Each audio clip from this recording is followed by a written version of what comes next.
Olá, meus amados irmãos, Deus os abençoe, em nome de nosso Senhor Jesus Cristo.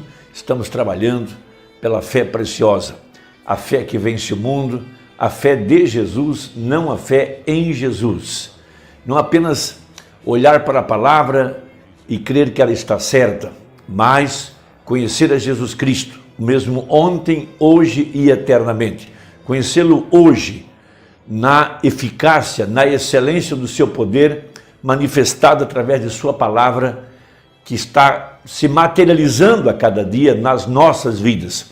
Haviam muitas escrituras que apontavam para este dia. Todos os profetas, começando por Samuel até o profeta de Malaquias 4, falaram deste dia.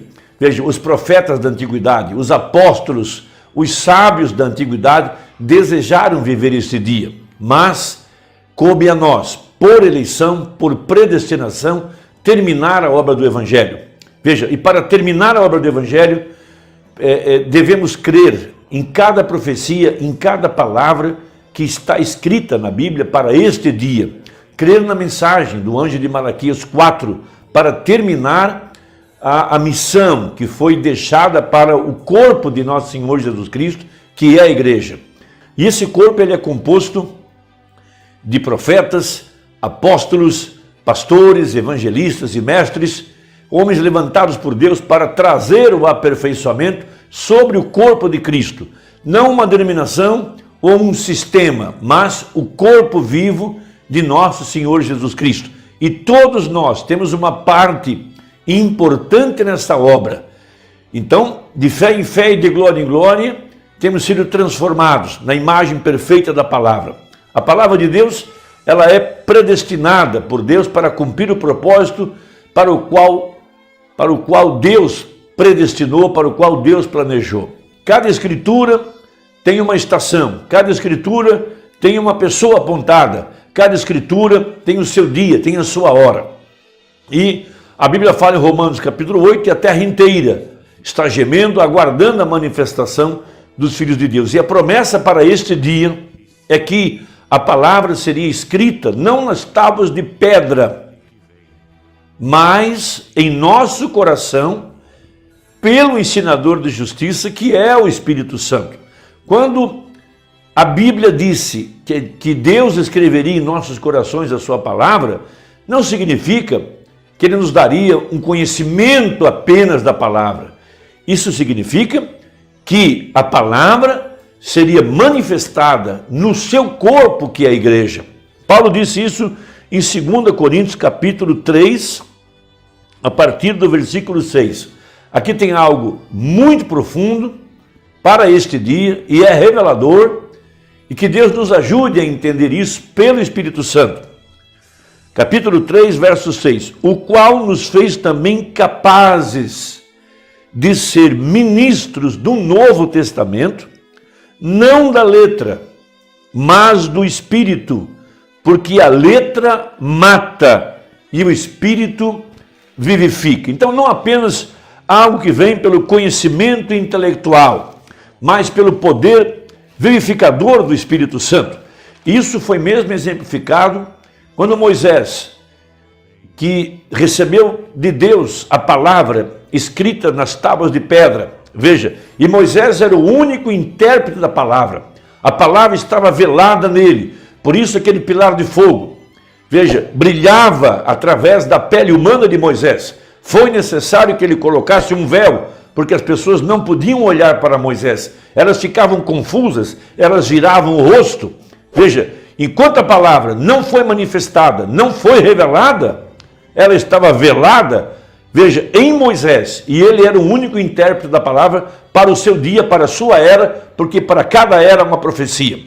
Então veja, e aquele pilar de fogo estava agora sendo transportado, veja, era uma glória transitória, que estava sendo levada para trás do véu, veja, pedra de texugo, veja, as duas tábuas de pedra colocadas dentro de uma arca, veja, e aquele véu iria velar a palavra, e o pilar de fogo estava sobre aquela palavra para a conservar. Veja, naquela arca estava as tábuas da lei, estava a vara que havia reverdecido, estava o maná que não apodrecia. tudo aquilo era uma figura, tudo aquilo era um símbolo e tudo aquilo era uma profecia para os dias finais, quando a verdadeira igreja, que representa o verdadeiro tabernáculo do Deus vivo, pedras vivas, veja, a verdadeira igreja de nosso Senhor Jesus Cristo, que é o tabernáculo do Deus vivente, que é a esposa do Deus vivente. Veja, então, ministros do Novo Testamento, pelo Espírito, não pela letra, porque a letra mata. Veja, o que as pessoas podem fazer com um livro chamado Bíblia, é olhar nesse livro, aprender o que está escrito e tentar praticar isso. Mas veja, esse não é o projeto de Deus para a verdadeira igreja. Para a verdadeira igreja, que vem ao mundo como gene, como a semente eleita. Veja, ela é predestinada. Veja, para cada era houve uma igreja, houve um povo, houve um mensageiro, houve uma semente predestinada. Cada igreja tinha uma parte da Escritura para ser cumprida. Veja, logo após a Reforma, o povo de Lutero, primeira obra da graça, justificação. O povo de Wesley, segunda obra da graça, justificação. O povo pentecostal, terceira obra da graça, batismo com o Espírito Santo. Mas essa é a era da adoção. É a era em que a plenitude da palavra será escrita em nossos corações para trazer em ordem a plenitude do Espírito Santo, para trazer os mortos da sepultura e nós sermos transformados pelo poder do Espírito Santo. Então veja, em Hebreus capítulo 8, verso 8 a seguir está escrito: porque repreendendo-os lhes diz, eis que virão dias, isso é Jeremias 32, veja, diz o Senhor, em que com a casa de Israel e com a casa de Judá estabelecerei um novo concerto. Veja, Novo Testamento, novo pacto. Deus tem um compromisso com a verdadeira igreja, Ele prometeu restaurá-la, por isso tomamos a ceia regularmente para nos lembrarmos desse pacto. Qual é o pacto então? Veja, não segundo o concerto que fiz com seus pais nos dias em que os tomei pela mão para os tirar da terra do Egito. Então Moisés desce do Monte Sinai com as tábuas da lei, veja, o pilar de fogo estava velado nele, e eles colocaram então aquelas tábuas da lei atrás de um véu dentro de uma caixa de madeira chamada arca. Veja, mas o poder vivificador ainda não estava disponível para vir sobre a igreja, porque ainda o sangue não havia sido derramado. O caminho não estava pronto. Veja, como não permaneceram naquele meu concerto, eu para eles não atentei, diz o Senhor, porque este é o concerto que depois daqueles dias farei com a casa de Israel, diz o Senhor. Porém as minhas leis no seu entendimento e em seu coração as escreverei, e eu lhes serei por Deus, e eles me serão por povo, e não ensinará cada um ao seu próximo, nem cada um ao seu irmão, dizendo, conhece o Senhor, porque todos me conhecerão, desde o menor deles até o maior, porque serei misericordioso para com suas iniquidades, e de seus pecados e de suas prevaricações não me lembrarei mais. Dizendo, novo concerto, envelheceu o primeiro, ora, o que foi tornado velho e se envelhece, perto está de acabar. Hebreus 8, do versículo 8 ao versículo 13. Então, o profeta Imumbrana pregou uma importante mensagem chamada O Desvelar de Deus. Parágrafo 134 a seguir, Paulo abre esse mistério sobre o poder vivificador que está além do véu, onde nós somos chamados nesta hora, para viver não da glória, da luz dos candeeiros, da luz das 7 eras da igreja, mas ir além dos 7 castiçais, entrar além do véu, onde está o pilar de fogo, onde está o Espírito Santo. Por isso que aquela glória que estava atrás do véu, sobre a arca, apareceu sobre a cabeça do profeta, para, em ordem agora, vivificar na vida do profeta cada promessa prometida para este dia. E esse mesmo pilar de fogo é o Espírito Santo, está agora sobre a igreja, para vivificá-la de acordo com a profecia, para este dia. Então Paulo fala, somos ministros, não da letra, mas do Espírito. Pregamos a palavra, crendo que o Espírito Santo virá sobre a semente eleita, para vivificá-la, para cumprir a profecia para este dia. 134 a seguir. Agora, Paulo falando aqui, em 2 Coríntios, veja, nesse sentido, a palavra Espírito, ele diz, nós somos ministros não da letra, ou seja, da lei, mas ministros capacitados do Espírito.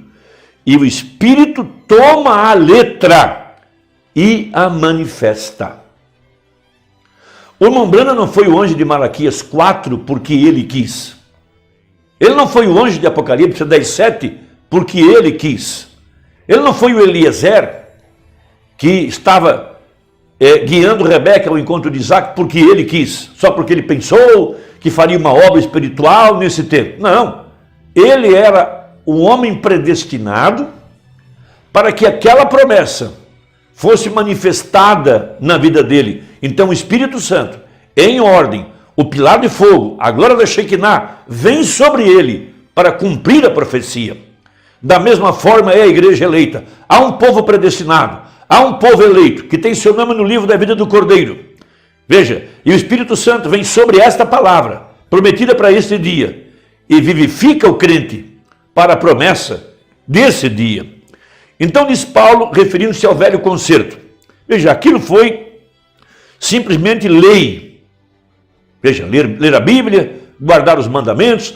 Eles escreviam aquilo nas portas, nos umbrais, escreviam na parede, por toda parte. Eles até tinham um pequeno adereço que colocavam na testa, e ali colocavam pequenos versículos da palavra, colocavam Deuteronômio 6, num pequeno pergaminho feito de couro, escrito à mão pelos levitas. Até hoje eles fazem isso, nos umbrais da porta.